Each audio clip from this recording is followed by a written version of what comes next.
नमस्कार, मैं हूं जास्मिन शर्मा और इस वीडियो में हम बात करेंगे कि हिमाचल प्रदेश में किस तरह से बारिश ने तबाही मचाई है। मंडी से लेकर कुल्लू मनाली, चंबा से लेकर भरमौर और राजधानी शिमला से लेकर हिमाचल प्रदेश के निचले इलाके नालागढ़ तक किस तरह से बारिश बाढ़ ने तबाही मचा रखी है। हिमाचल प्रदेश इस समय अपने सबसे कठिन दौर से गुजर रहा है। जिस पहाड़ की खूबसूरती लोगों को सुकून देती है, वहीं आज वही पहाड़ बेकाबू बारिश और लगातार हो रहे भूस्खलनों से तबाही का मंजर बने हुए हैं। मॉनसून की मार ने इस प्रदेश को ऐसा जख्म दिया है जिसकी गहराई अगले कई वर्षों तक महसूस की जाएगी। मंडी से लेकर कुल्लू, चंबा से लेकर भरमौर तक हर ओर बारिश ने जिंदगी की रफ्तार को रोक दिया है। पहाड़ दरक रहे हैं, घर जमींदोज हो रहे हैं, सड़कें ऐसे बह गई हैं मानो कभी थी ही नहीं। आंकड़े बताते हैं कि इस बार सामान्य से 46% ज्यादा बारिश हुई है। 1 जून से 2 सितंबर तक के बीच औसतन 630.2 मिलीमीटर बारिश होती है। इस बार 921.4 मिलीमीटर बारिश हो चुकी है। ये आंकड़े महज नंबर नहीं, बल्कि इसके पीछे बिखरी जिंदगियां, बर्बाद घर और डरे सहमे चेहरे छिपे हुए हैं। कुल्लू की अखाड़ा बाजार की सुबह तब दरक गई जब तड़के अचानक हुए लैंडस्लाइड ने 2 घरों को मिट्टी में मिला दिया। एक की जान चली गई और कई लोग मलबे में दबे हुए हैं। कुछ जम्मू कश्मीर के हैं।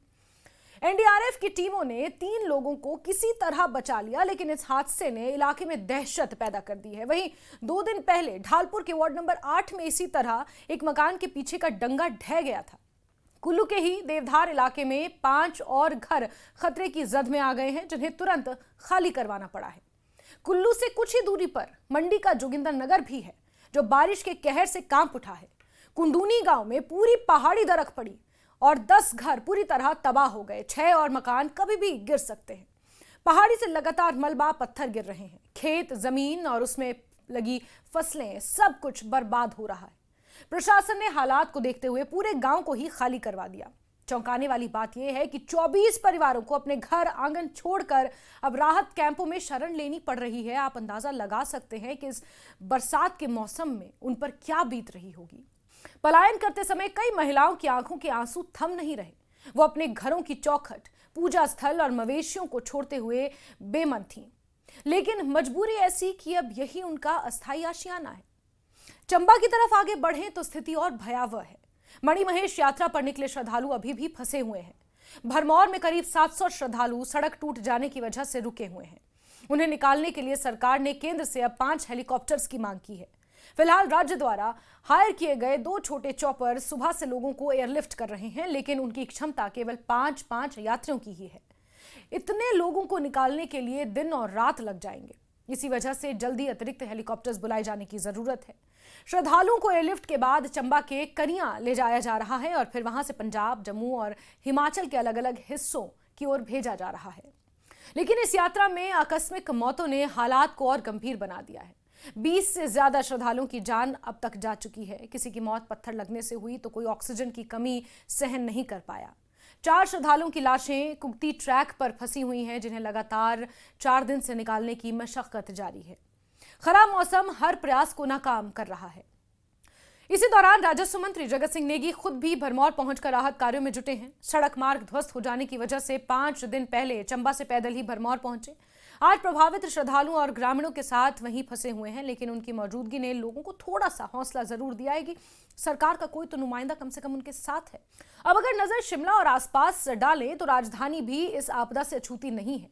शिमला कालका हेरिटेज ट्रैक, जहां पर टॉय ट्रेन चलती है, वो ट्रैक पूरी तरह से बाधित है, बंद है। जहां तहां रेलवे ट्रैक पर भी मलबा गिरा हुआ है। शहर में जगह जगह लैंडस्लाइड की घटनाएं हो रही हैं। कृष्णानगर इलाके में 6 घरों में दरारें पड़ गई हैं, जिन्हें खाली करवा दिया गया है। एक डंगा पूरी तरह ढह गया है, जिसके बाद कई परिवार बेघर हो गए हैं। अब रिश्तेदारों के घर या सामुदायिक भवनों में लोग शरण लेने को मजबूर हैं। शिमला से थोड़ा सा आगे रामपुर चले तो हालात और भयावह है। रामपुर से शिमला जा रही बस पर पहाड़ी से बड़ी चट्टानें गिरी। हादसा इतना तेज था कि 2 लोगों की मौत हो गई। 15 यात्री गंभीर रूप से जख्मी हुए। इसी इलाके में विश्वकर्मा मंदिर का एक हिस्सा भी टूट गया।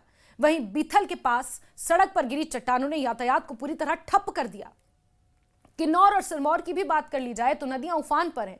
पौंटा साहिब, जो कि लोअर हिमाचल में आता है, वहां 2 घर पूरी तरह गिरी नदी में समा गए क्योंकि नदी नाले उफान पर हैं। वांगतू में खड़े 5 ट्रक पत्थरों से क्षतिग्रस्त हो गए।